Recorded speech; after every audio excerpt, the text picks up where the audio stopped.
De terrorismos a terrorismos. 9. Maestros del terror, engaño, imperialismo terrorista en la atroz prisión. Parte 3. Esta es una obra del maestro Héctor Alejandro Mora Gallardo. El encontronazo alcanza su mayor expresión en la primer oleada invasora con la conquista del México Tenochtitlan, confrontando los aventureros castellanos a uno de los dos grandes imperios precolombinos, llegándose a producir la conquista violenta e inevitable, dada las diferencias de culturas y propósitos. Confrontación en la que Hernán Cortés se patenta como el ego conquiro. Era lo que daría el sentido a la nueva edad del mundo, la relación con lo extranjero absoluto, la dominación debajo del extranjero, divino, que venía para conquistar, dominar, matar. La primera relación entonces fue la violencia, una relación militar de conquistador-conquistado, de una tecnología militar desarrollada contra una tecnología militar subdesarrollada. La primera experiencia moderna fue la de superioridad cuasi divina del yo europeo sobre el otro primitivo, rústico, inferior. Es un yo violento militar que codicia, que anhela riquezas, poder, gloria. Y más cuando los obsequios del emperador Moctezuma II no hacen sino acrecentarles su fiebre dorada. Para que el ego conquiro participe como el hacedor primario del terror europeo colonialista, aplicado desde la conquista y proseguido de otras maneras durante la colonia, de las matanzas a la viruela, a la explotación despiadada del trabajo extenuante, a la marginación, terror que arrasa la tierra y la cultura, hasta su exterminio o transformación violenta, esto es, terror que se ejerció oscilando entre el genocidio y el etnocidio, gran holocausto de las culturas precolombinas que permanece silenciado, porque en la mentalidad alienada del homo apantallado, holocausto solo hay uno. En el norte del Nuevo Mundo se conocería un capítulo diferente de conquista-colonización, lo que vendría a ser otra oleada de invasores posterior y como tal más moderna, efectuada por agentes europeos diferentes en raza y cultura. Mas el impacto inicial para con los nativos no deja de ser similar y como tal terrible. Tras de su establecimiento en Plymouth y su extensión a Massachusetts, los colonos recién llegados, después de sobrevivir gracias a la ayuda proporcionada por los nativos, comienzan a entrar en conflicto con ellos, iniciando otra forma de ego conquiro europea sobre pueblos preferentemente no urbanos, en lo que su propósito como invasores conquistadores no era otro sino el de apoderarse de sus tierras, con lo que quedaba de entrada anulado las relaciones de amistad entre iguales, procediendo a desenvolver las argucias y ardides para desplazarlos de las más fértiles ocupadas por los residentes asentados en ellas al contacto.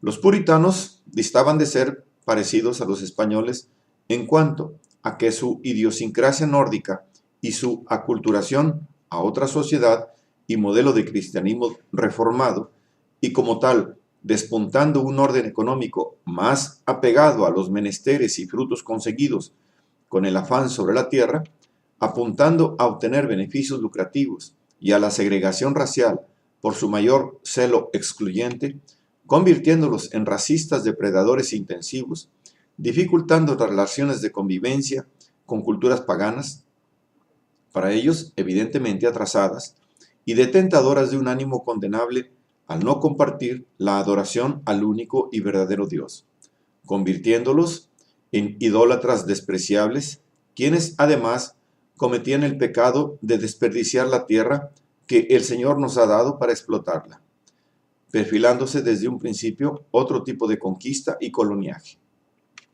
Desde un principio los puritanos de Massachusetts deciden exterminar a los Pequodas, guiados por el reverendo Samuel Stone, a quien Jehová, en la noche en vela previa al ataque, le indica la ruta segura para obtener la victoria, perpetrar la matanza, apoyándose en los cipayos de siempre.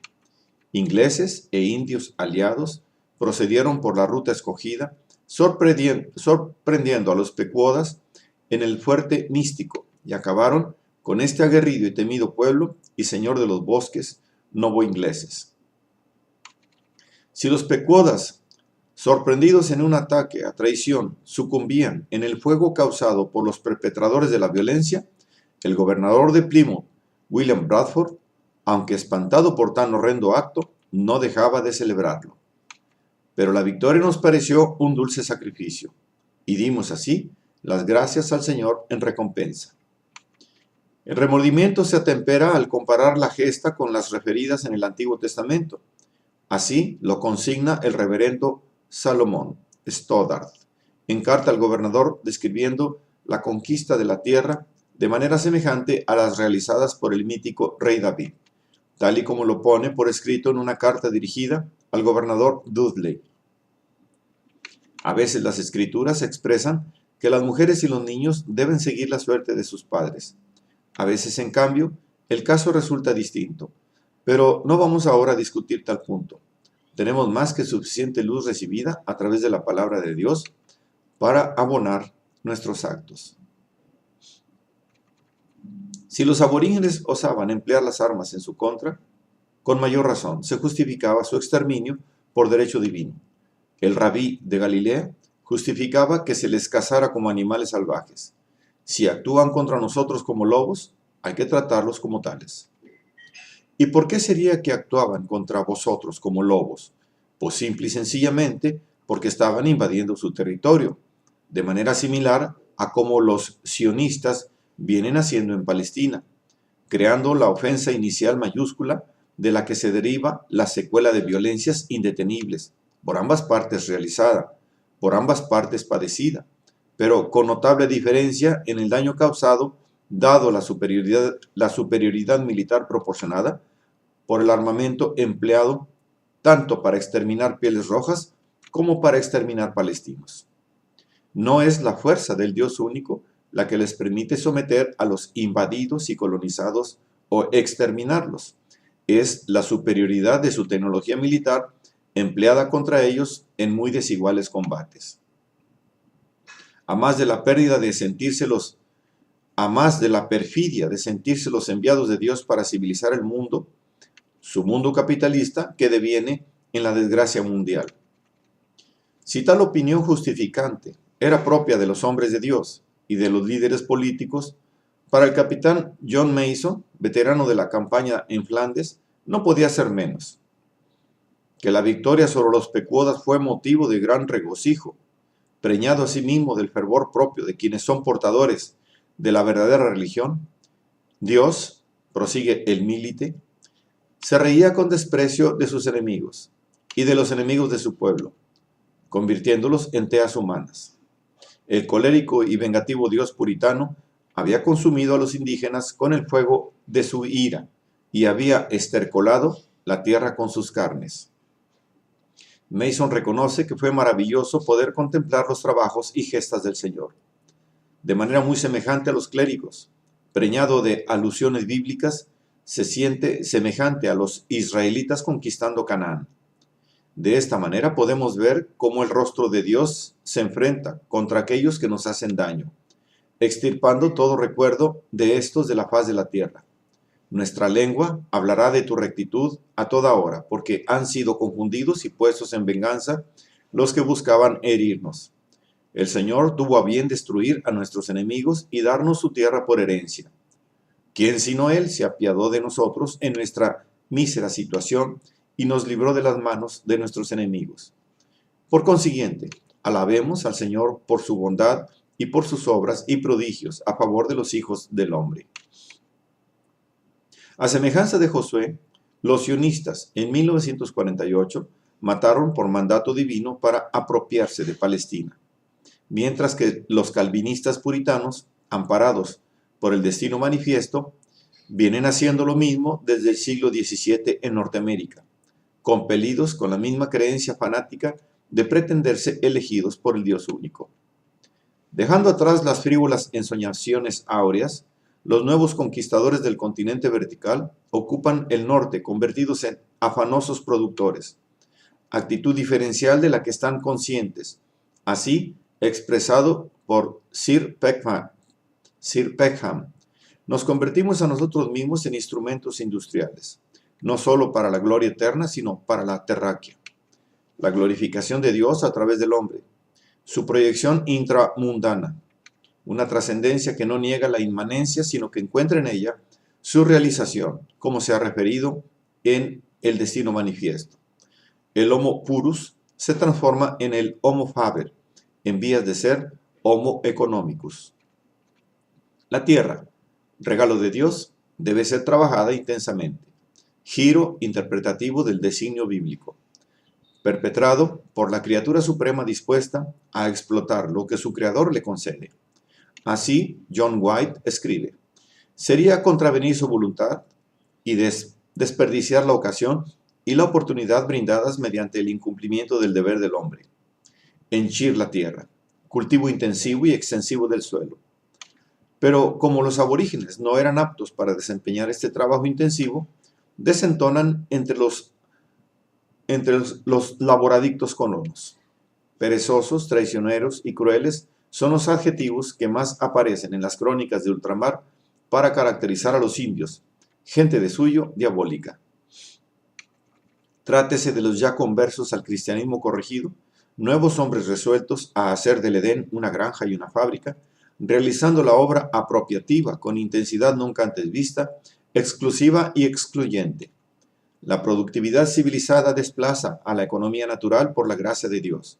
Los ingleses, conscientes del mandato divino de explotar la tierra para beneficencia humana, se autoconfieren, por tal motivo, el derecho a extraer de ella toda suerte de mercaderías.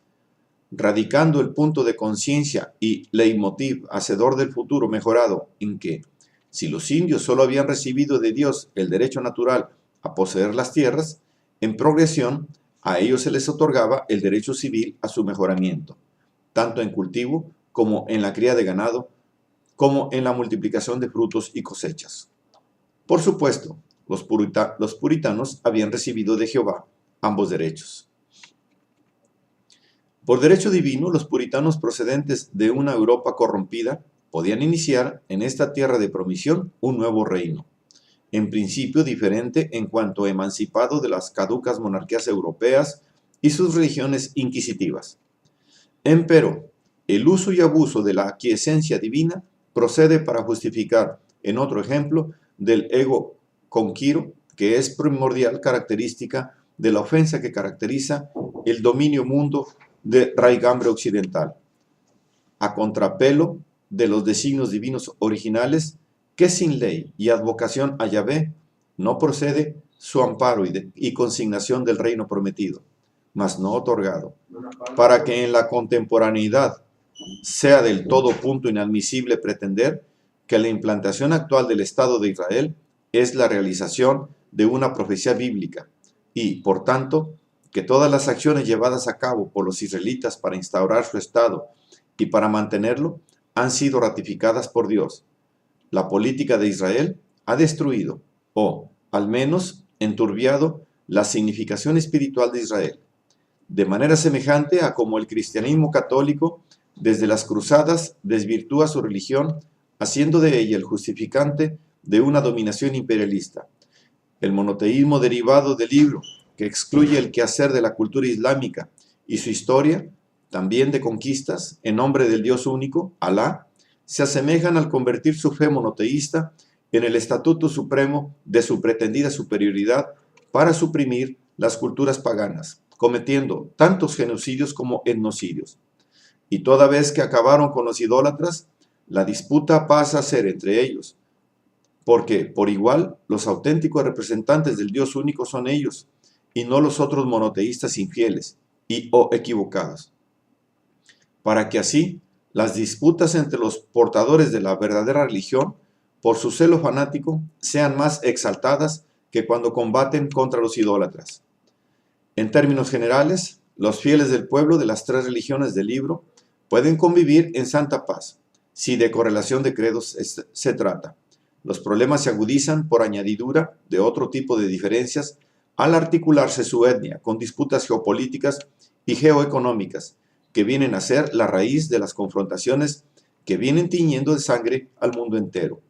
Si entre cristianos y judíos mundanizados su fervor ha quedado eclipsado por el predominio del Dios de las riquezas, entre los musulmanes persiste su fervor religioso, empero desviado en islamismo como celo fanático, contrapuesto al laicismo occidental, patentado en su máxima expresión en el sionismo e imperialismo otánico, articulados en su procedencia capitalista que les hace enajenarse en el reino de este mundo.